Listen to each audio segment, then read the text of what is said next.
Welcome to today's episode of Relationships Turned On.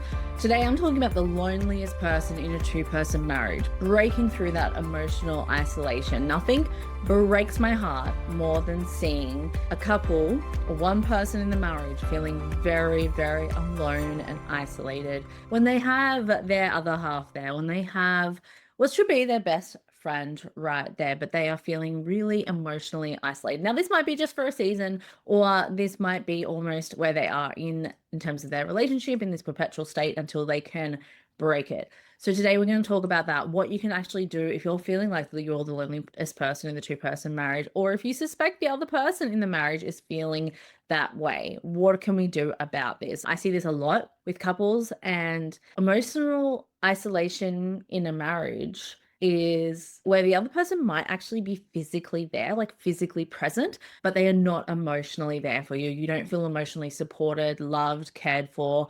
You don't feel like you're actually in this together. You feel like you're very much in this alone. And it's a very hard, sad place to be in. And if that's you, my heart breaks for you. I'm here for you. Let's do something about it. Also, I want to talk about how this is affecting high achieving women disproportionately. So a lot of the times high achieving women or their partner of a high achieving woman can feel emotionally isolated. They can feel like strangers.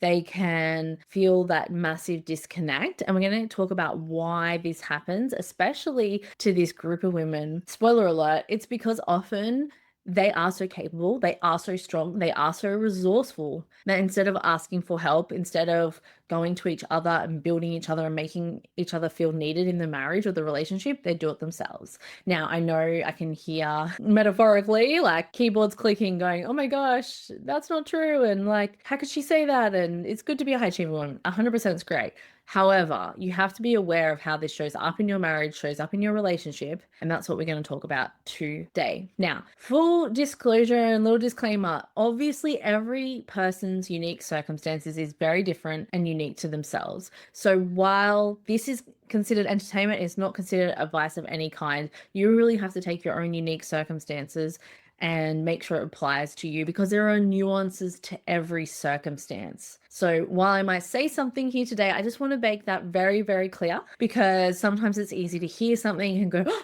that directly applies to me. Now it might, or there might be some nuances for you around that. So here are some signs if you're feeling very emotionally isolated. You might feel like strangers from your partner.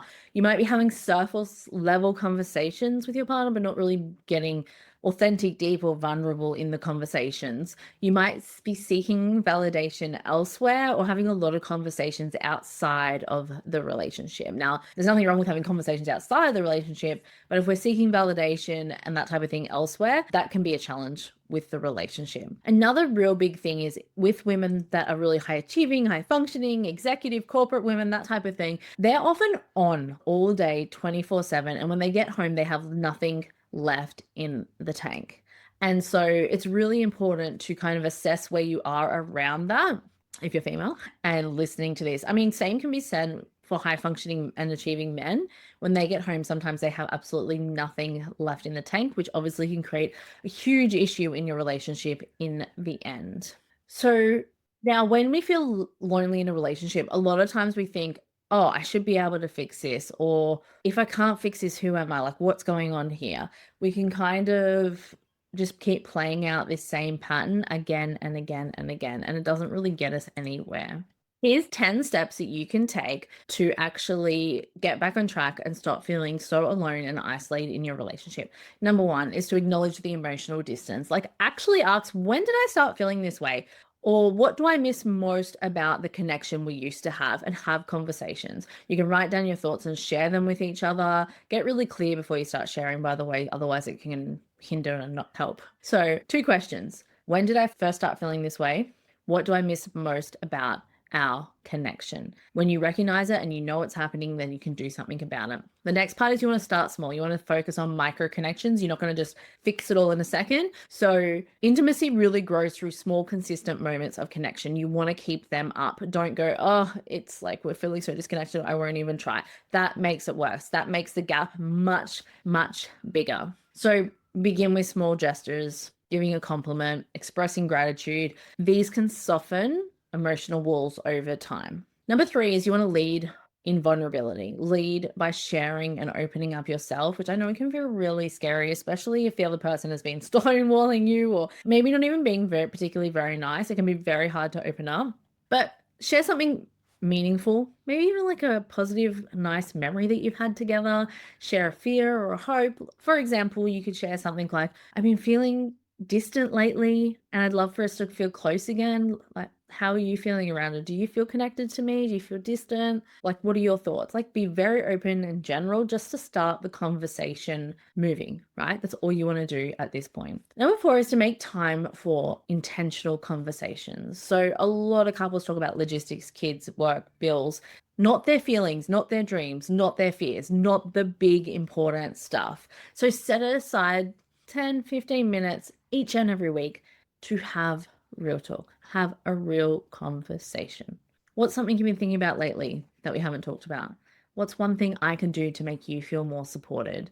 I find a lot of the times life is so fast paced, we're not taking the time to have those intentional conversations or even check in with the other person. So a lot of times, and especially at the moment, I find in society, there are a lot of couples struggling, whether it be with mental health, whether it be with finances, whether it would be just big blended families and the consistency of life or disciplining, or like there's so many factors. And if you don't really take the time to nurture your relationship, you just won't have one. And I know that sounds like really cut and dry and blunt. It is. Like, you have to spend the time. We all go to the health analogy. You work out once, you do not have a six pack.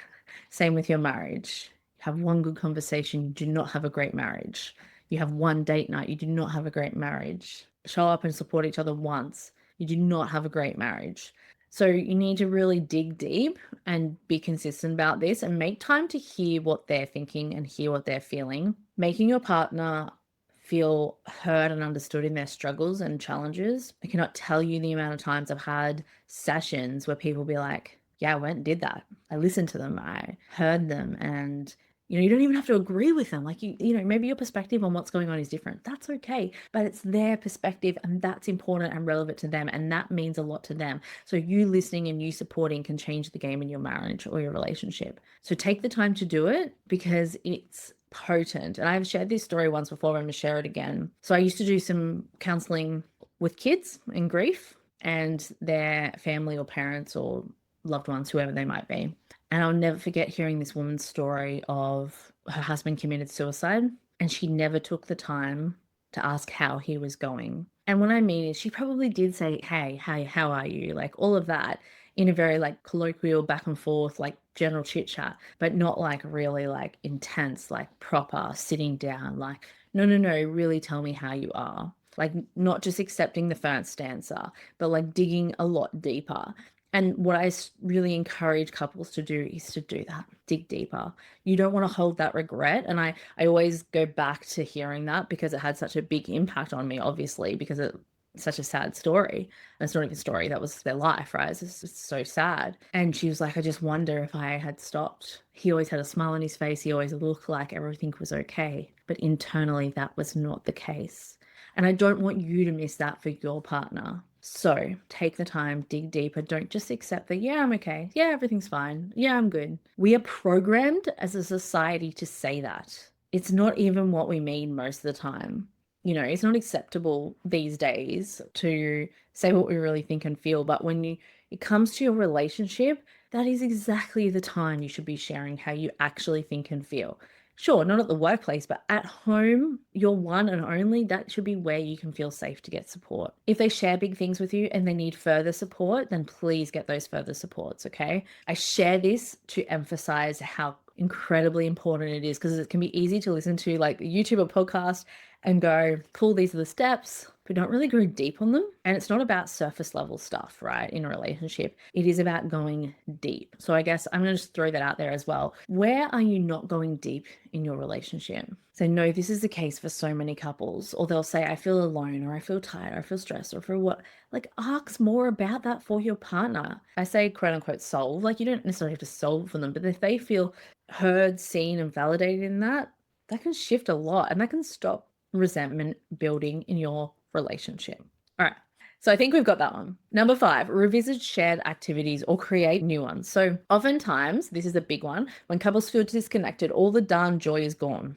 They are not having fun anymore. They are not prioritizing joy and being silly and flirtatious and laughing. And I get it. I get why, because of where they're at. However, you need to bring this back online. When things feel hard, people look for escape routes. I don't want anybody to be looking for an escape route, because your relationship should be where you go to get joy. Your relationship should be where you go to laugh, to have fun, to be intimate, to connect, to be joyous. And so if that's not you right now, then put this back online. Do things that strengthen emotional bonds. Do things that you both enjoy.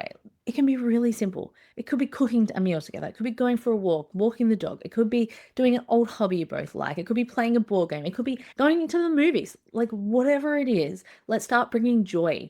I think the biggest killer of a lot of people's mental health right now is a lack of joy. We don't slow down, we don't rest, we're burnt out, exhausted, and we're running at a pace that no one can sustain because we think we're all robots. We're not. And so we're not taking time to prioritize our emotions and process them. We just go over them, put them under the rug, ignore them. Or we look at them so much that we go, this is my world is terrible, and we become a victim, which I think, probably the therapy space has a lot to answer for on that one. So it's really important that you actually find that joy. Number six, now this is very crucial. A lot of couples want to come and fix their relationship.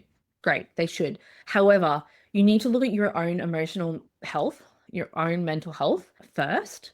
You need to be looking after yourself. And I don't mean that in like spend 10 hours a day on yourself. No. I mean that in bubble baths either.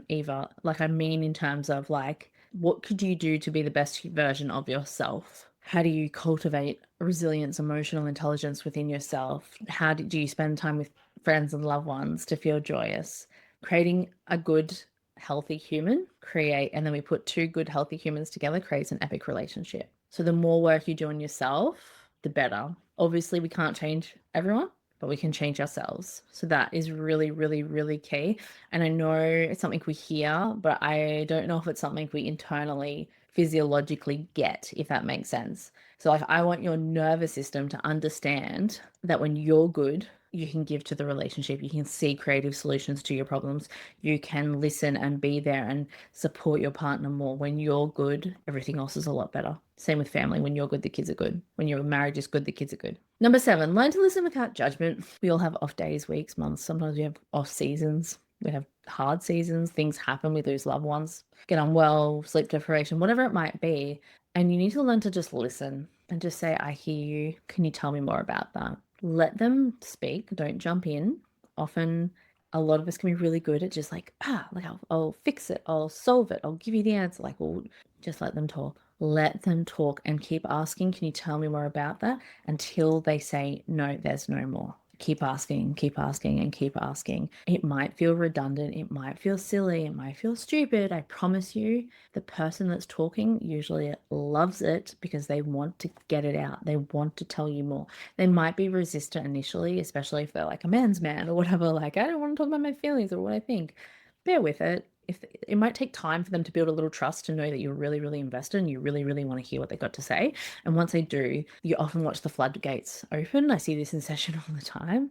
And you see their shoulders all of a sudden like slightly relax and drop. And they're like, oh, like you actually care, like you actually want to listen. A lot of people who, I find this comes up in men a lot because they've got that protective role. They've got that role of like, we just get on with it and we don't want to put the pressure on anyone else. And so they'll bury it.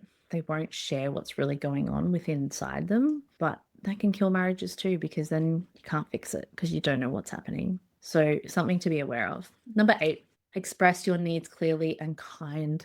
This is, oh dear, a doozy. I probably have 1,000,001 stories I could share on this. A lot of people will say, I need this and you know this. Like they won't share it kindly, or like, yeah, I've been telling you for 20 years. Why don't you know this already?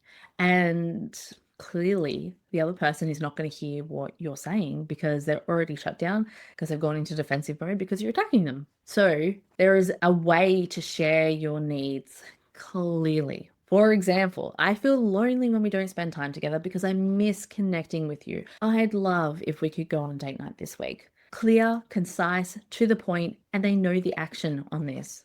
I want a date night this week. Like, there's a time frame. There's the what I feel in there. Like, I feel lonely when we don't spend time together because I miss connecting with you, right? Like, I miss you. It's about them too, right?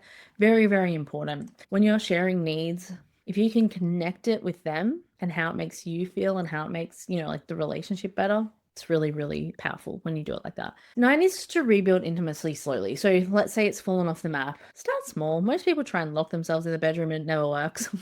I don't mean that literally. I mean that figuratively. But you need to start with small things like holding hands, hugging, sitting next to each other while watching the TV. Don't expect to go from 0 to 100 in a second, obviously. Number 10, get support. If you're stuck, do not stay on the hamster wheel. Like, there is so much you can do about this. I offer a 1-day counseling day, and honestly, that's the best go-to. Get in, go deep, solve your problems. You don't have to stop and start with sessions every week. You just dive deep, get the strategies, hear each other out, and move through this. Honestly, my most successful clients do this 1-day counseling day every single time, and it creates such incredible results. I'll link it below as well. You can go watch the testimonials and things of past clients on that as well. Here's a bonus tip. Be patient with the process. This is going to take time. If there's been emotional isolation, it's been building for months or years. It's not like, oh, we were disconnected for a week. No. So you need to celebrate small wins along the way and create meaningful conversation or have a shared laugh. Like,